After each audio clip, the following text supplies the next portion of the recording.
Hello everyone, welcome back to the channel. Today we're going to be looking at conjugate heat transfer, which is the combination of heat transfer through convection as well as conduction.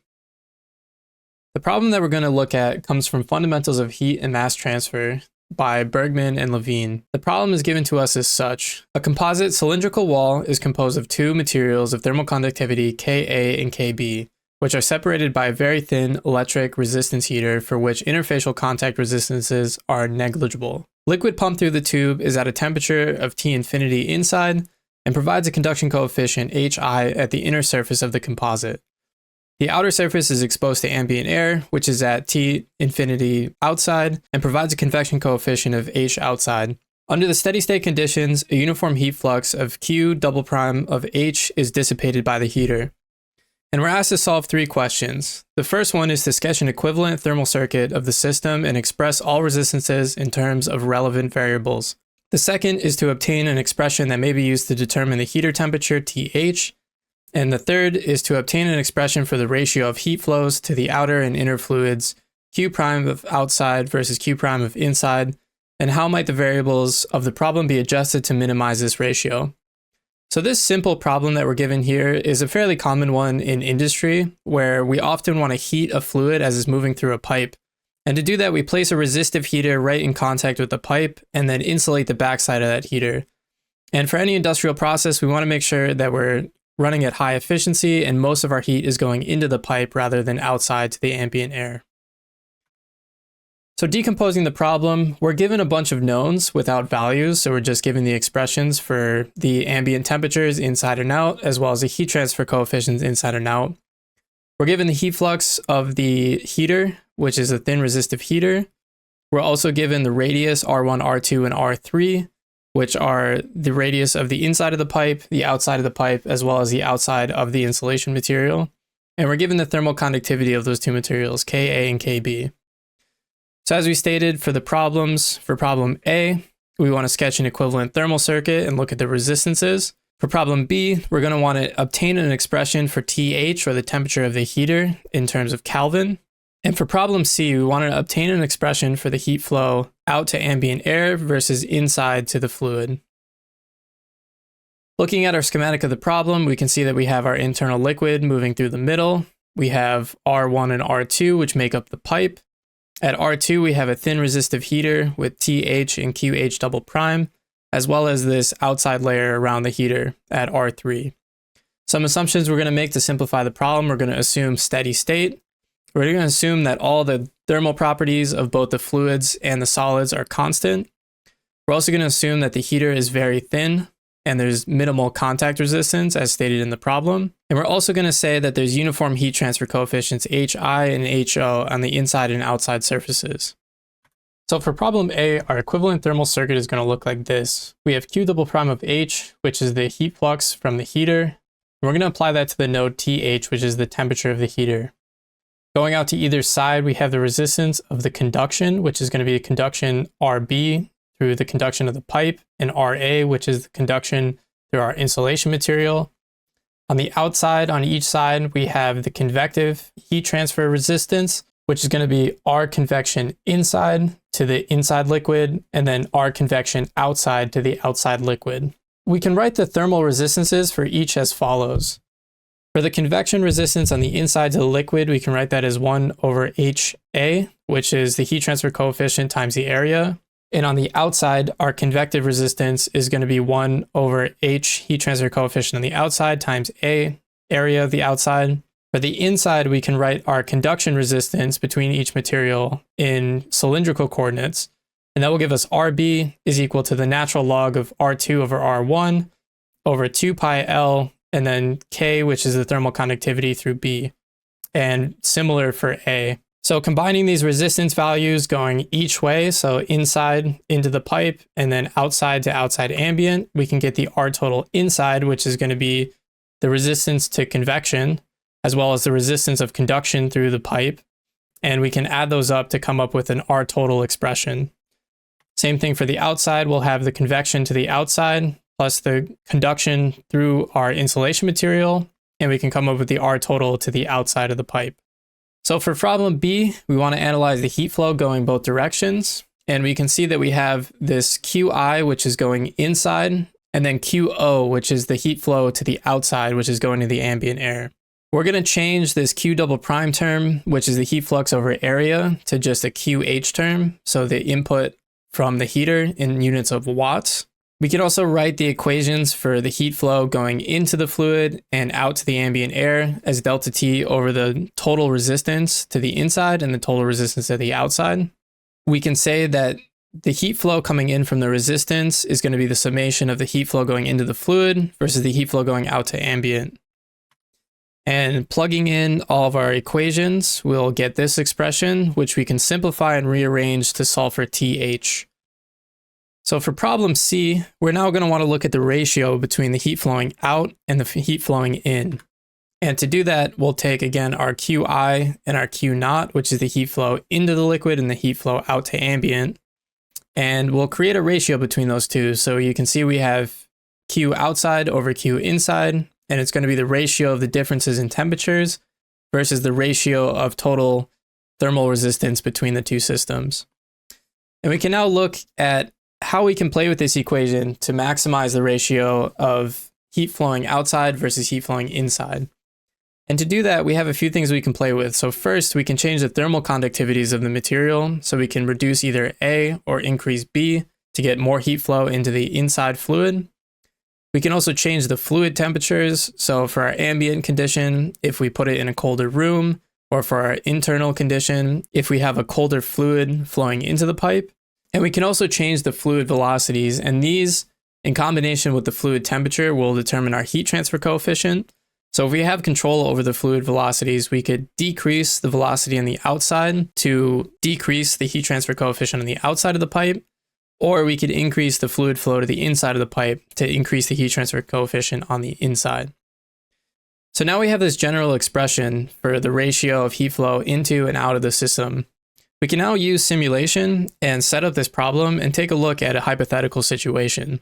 So for our simulation model, what we're going to do is take this small section of pipe, which is going to be 100 millimeters long. We're going to have an inlet of liquid water on one side and the outlet on the other. And we're going to have these three radiuses, which will define the pipe and the insulation. And our heater is not going to be explicitly modeled, but we're going to apply it as a boundary condition inside our simulation. And the heater is going to be located between the pipe and our outside insulation. So we're going to take R1 to be 7.5, R2 to be 9, and R3 to be 12.5 millimeters. We're going to say for the pipe, we'll make it aluminum, which has a thermal conductivity of 202.4 watts per meter Kelvin. We're going to use a generic ceramic board insulation, which has an approximate thermal conductivity of 0.115 watts per meter Kelvin. And for the inside, we'll have water. Our water flow rate is going to be 0.1 meter per second. And our temperature in of the water is going to be 25 degrees Celsius. For the outside, we're going to assume air with a heat transfer coefficient given of 25 watts per meter squared Kelvin, as well as an ambient air temperature of 25 degrees Celsius. We're also going to say that the power of our heater is going to be 100 watts applied to the middle of the channel. So without further ado, let's hop into Workbench and we'll get this problem set up. So now that we're in Workbench, we're going to start by coming over to our analysis systems here, and we'll drag over a new Fluid Flow Fluent window. And we can right click on the Geometry tab and we'll start a new Space Claim geometry. So now that we're in Space Claim, we'll start sketching out our geometry. So the first thing we'll do is we'll start by selecting the Circle tool, and we'll make our inside fluid domain. So we're going to make that 15 millimeters in diameter, or a radius of 7.5. We'll go ahead and come up to the Sketch tab, and we can select the Pull tool or hit P on the keyboard. And we're going to click on this face, and we're going to pull it out 100 millimeters in the positive Z direction. The next thing we can do is we can come around to the back side, go back up to the Design tab, and hit the Sketch tool, and it'll create a new sketch on our back face here. So the next thing we want to do is sketch the geometry for the pipe. So to do this, we'll use the Circle tool again. We'll make one circle at the radius of our inner fluid domain, and then we'll make another circle at our R2 radius, which is going to be a radius of 9 or a diameter of 18. Now the next thing we want to do before we use the Pull tool, so we don't merge these two bodies, we're going to go ahead and shut off our previously created solid, and then we'll go ahead and end sketching.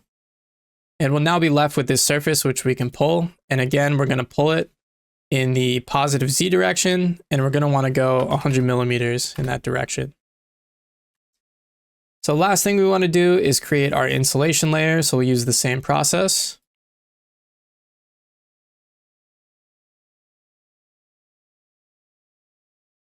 So now that we create our insulation layer, we can go ahead and turn on our two previous bodies. We'll go ahead and make this a little bit easier to look at by selecting all the bodies and right-clicking and randomizing the colors. And so now you can see we have our internal fluid domain, we have our domain for our pipe, and we have our domain as well for our insulation.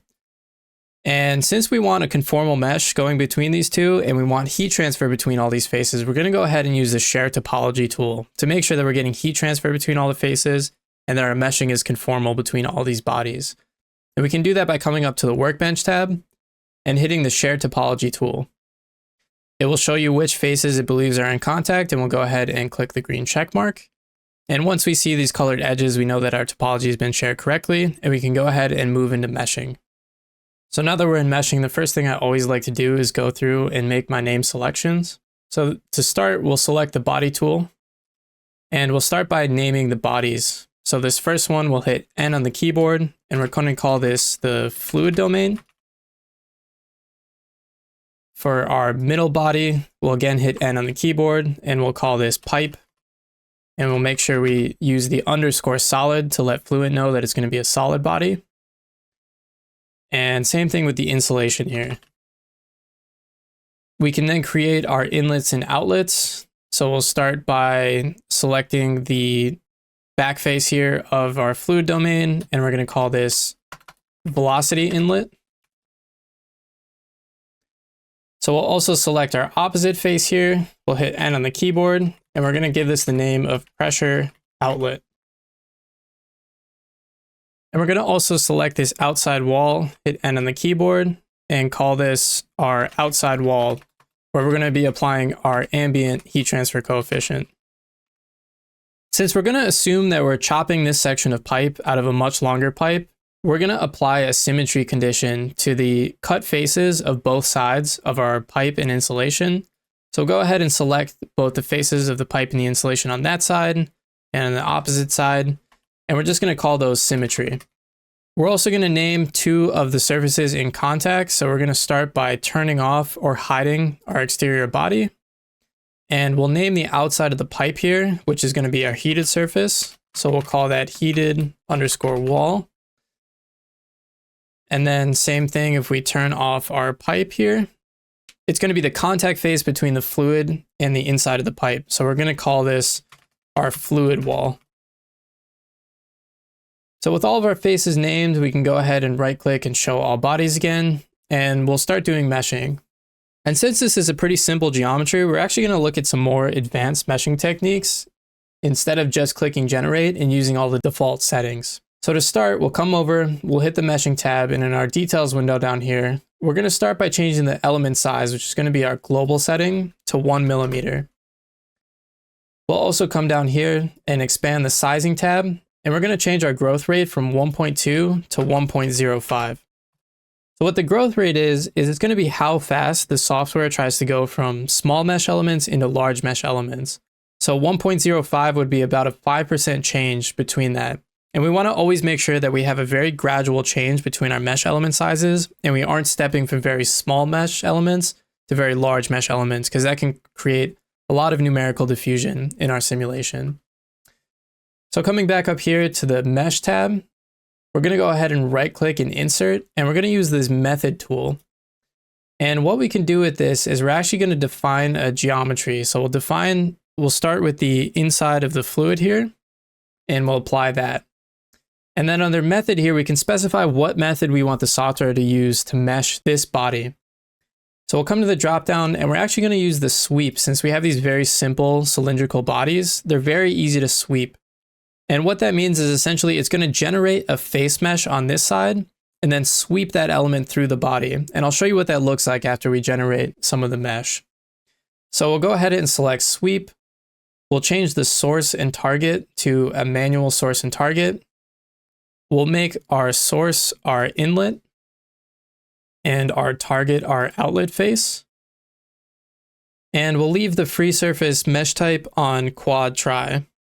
And the next thing we want to change is the number of divisions, or how many slices it's going to make through this body as it sweeps it down. And we'll set that to 50. So as we zoom in on our fluid here, we know that where we have the fluid in contact with the wall, we're going to get a velocity boundary layer on this edge here, as well as a thermal boundary layer. So we're going to want to make sure that we have enough refinement right at that contact point between the fluid and the solid to make sure that we're resolving both those gradients correctly. So to do that, we're going to use inflation. So we'll come up to the mesh tool here and we'll right click and we'll insert an inflation.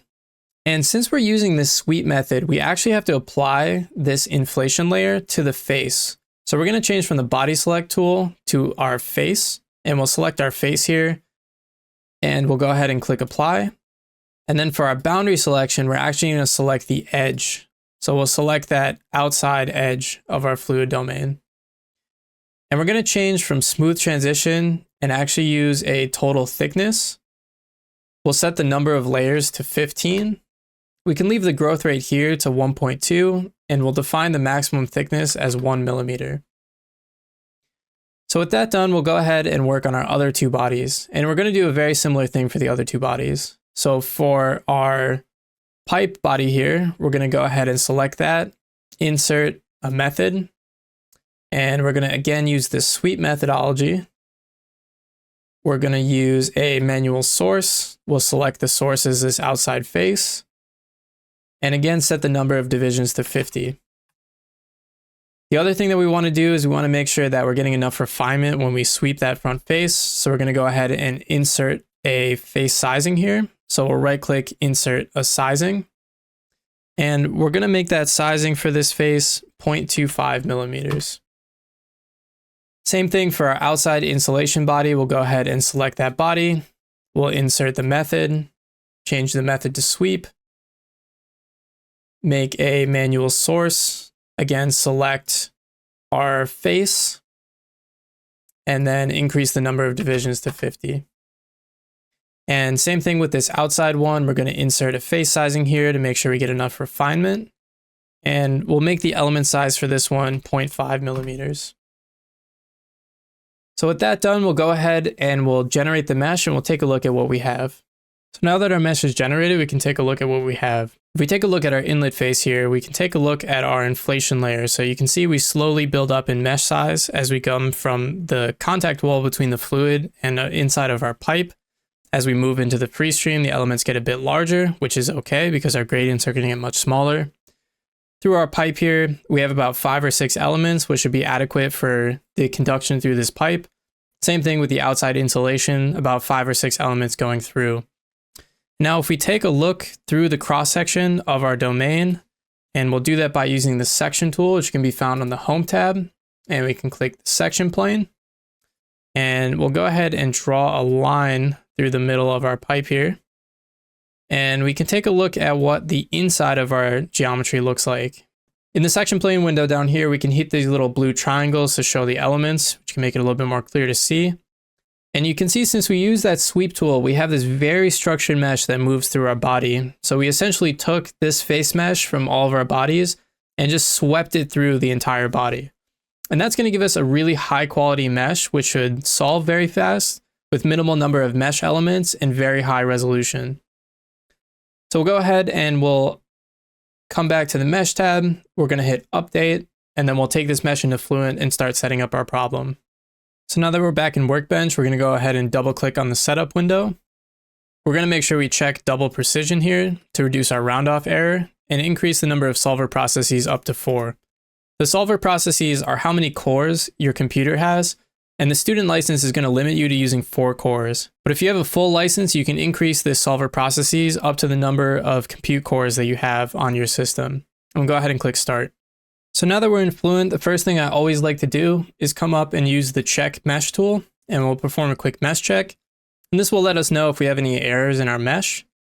We can also go ahead and use the quality tool and evaluate the mesh quality. And we can see that our minimum orthogonal quality is about 0.35, which is good. And our aspect ratio is going to be a little bit high, but we know it's going to be high because of those inflation layers. And since they're in the direction of our fluid flow, it's going to be okay for this problem. If we did have any serious mesh quality errors, Fluent would show you an error here and give you a TUI command that can help improve your mesh. So as always with our setup, we're going to go top to bottom here to set up our problem. So we'll start in the general tab. We're going to be doing steady state. Since we only have forced convection in this case, we're going to leave gravity turned off.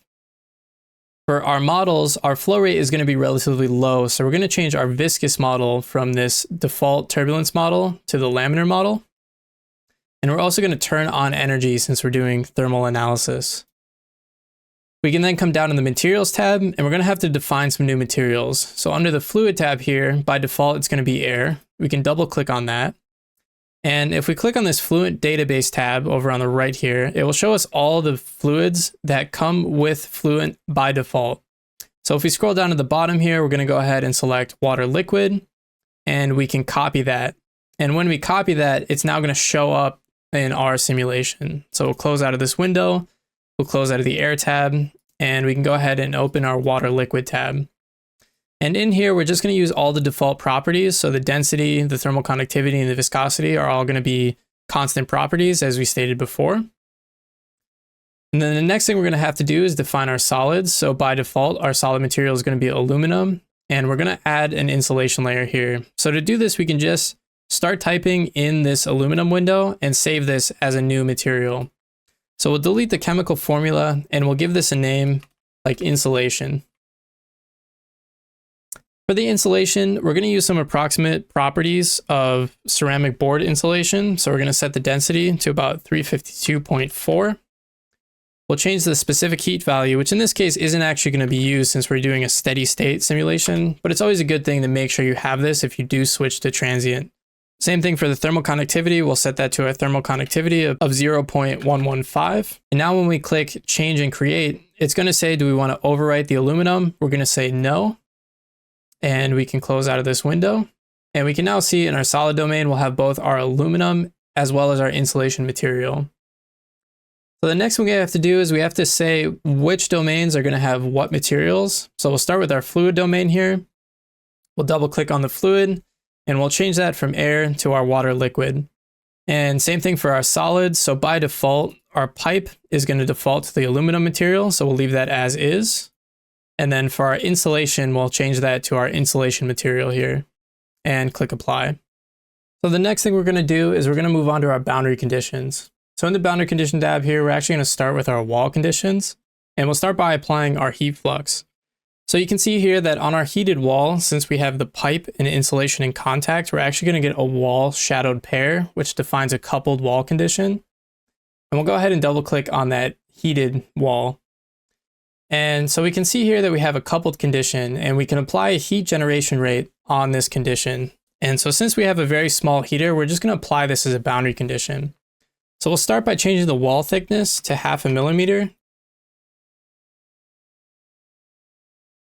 And then for the heat generation rate, we're actually going to use an expression. So we'll come down and we'll change from constant to an expression. And we can hit this little FX to open the expression editor. So in this window, since we actually have a coupled pair between our heated wall and our heated wall shadow, we're actually going to apply half of our 100 watts of input to each side of the wall. So we'll start with our 50 watts and make sure we add the units of watts. And we're going to divide that by the volume of this hypothetical cylinder that we're adding numerically. And so to do that, we'll just type in pi. We'll multiply that by the outside radius of that cylinder, which is going to be 0.00925. And make sure we add the units of meters. Then we can square that. And then we're going to subtract that from the inside radius, which is going to be 0.009. Again, add the meters and square that. And then we're going to go ahead and multiply this by our length, which is going to be 0.1 meters. And when that's done, we're going to get this refresh value prompt. We can go ahead and hit refresh. And we can see that we've converted that 50 watts into a volumetric heat source of watts per meter cubed.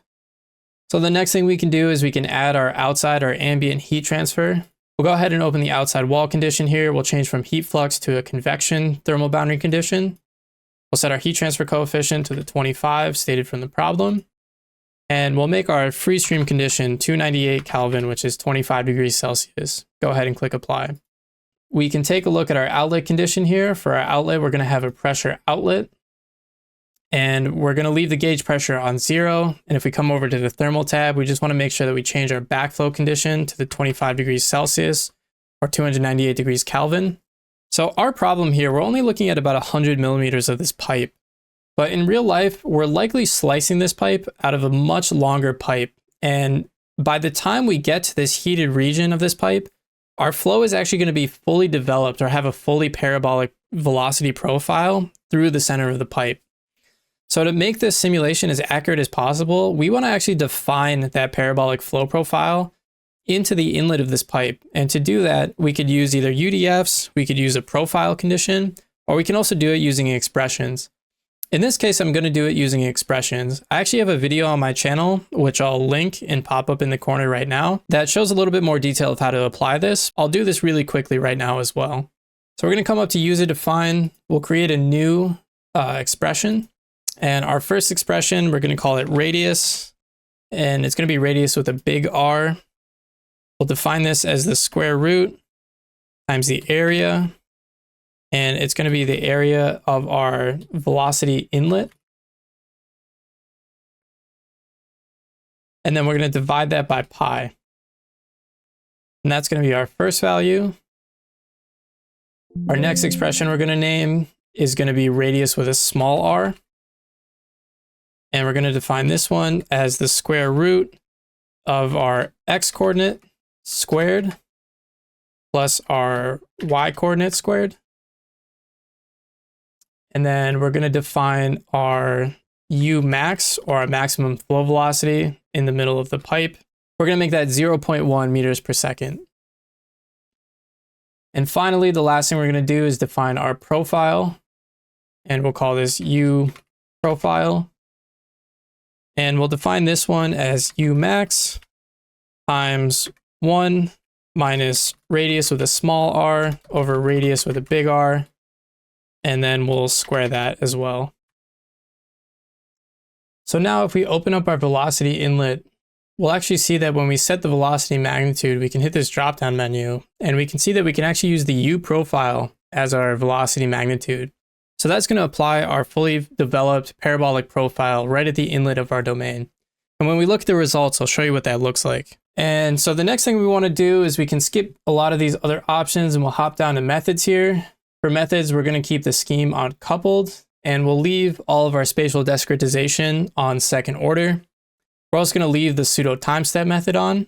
So with all that set up, we're actually ready to run. So we're going to go ahead and initialize using the hybrid initialization method, and then we'll come to the calculation tab. We're going to leave our time step method on automatic for both our fluid time step and solid time step. We'll change our number of iterations to 500, and we'll go ahead and calculate. So now that we hit our first set of convergence criteria, we can see that our solution interrupted.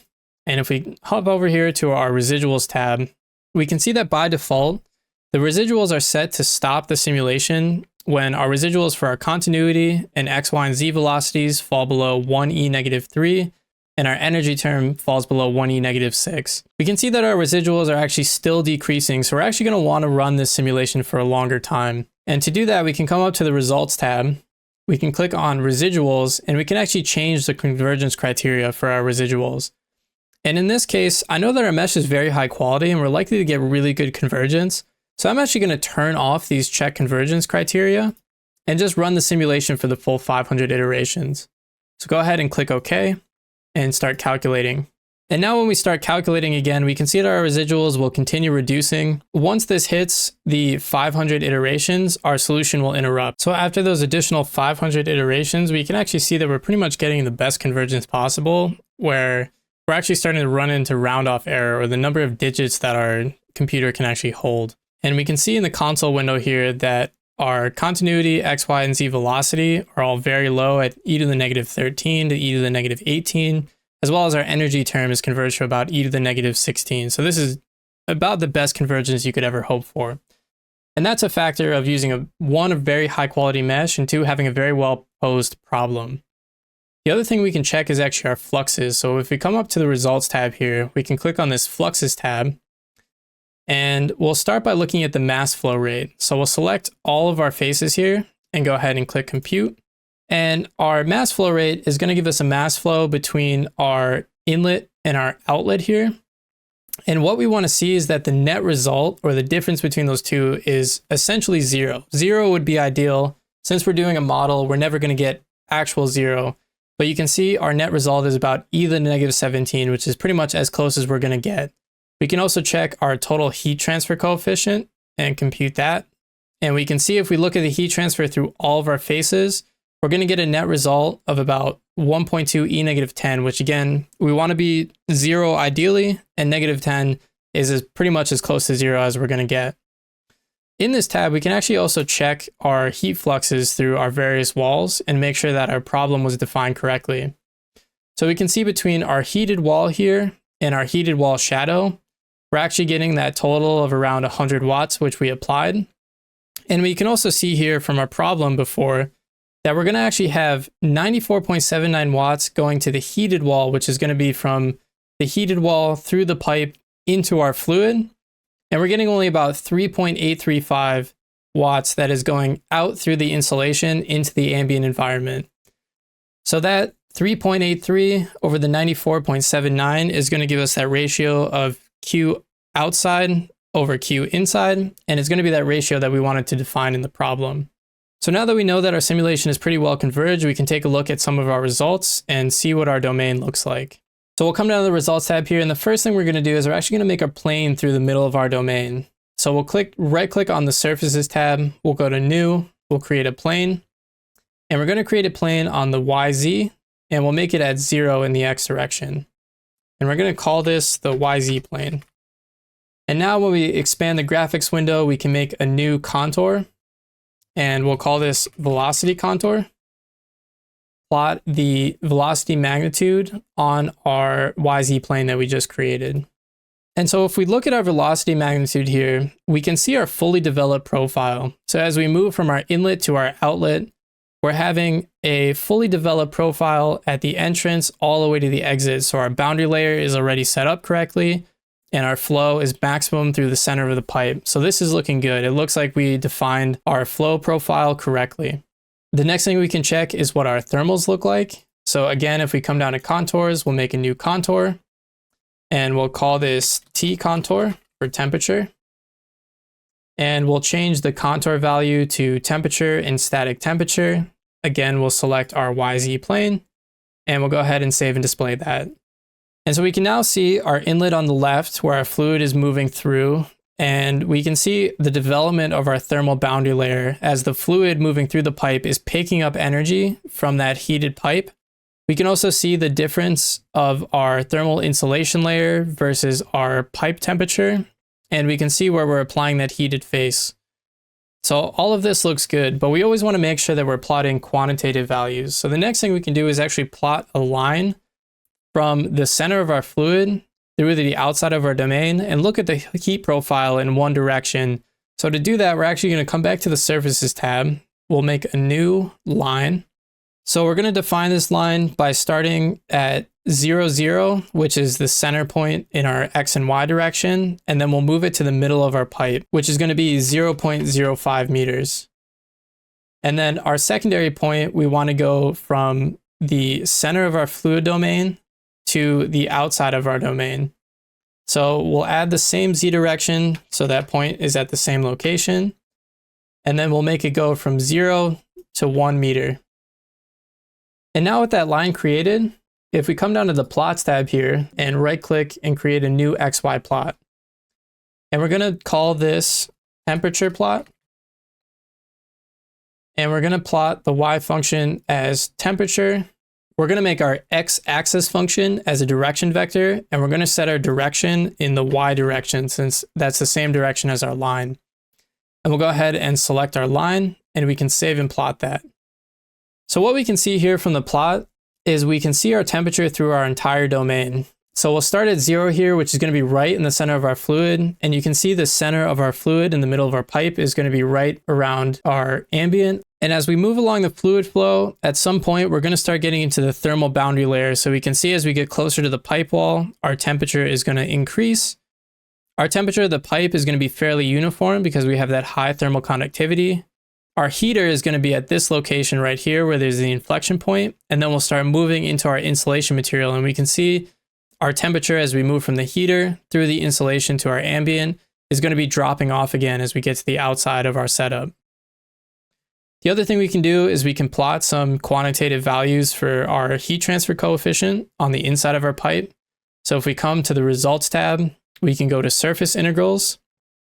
We can do an area weighted average, and we'll select wall fluxes and surface heat transfer coefficient. And we'll look at the surface heat transfer coefficient on the fluid wall shadow. So it's going to be the wall of our fluid that's in contact with the inside of our pipe. We'll go ahead and compute that. And you can see that we're getting an average heat transfer coefficient of about 448 watts per meter squared Kelvin.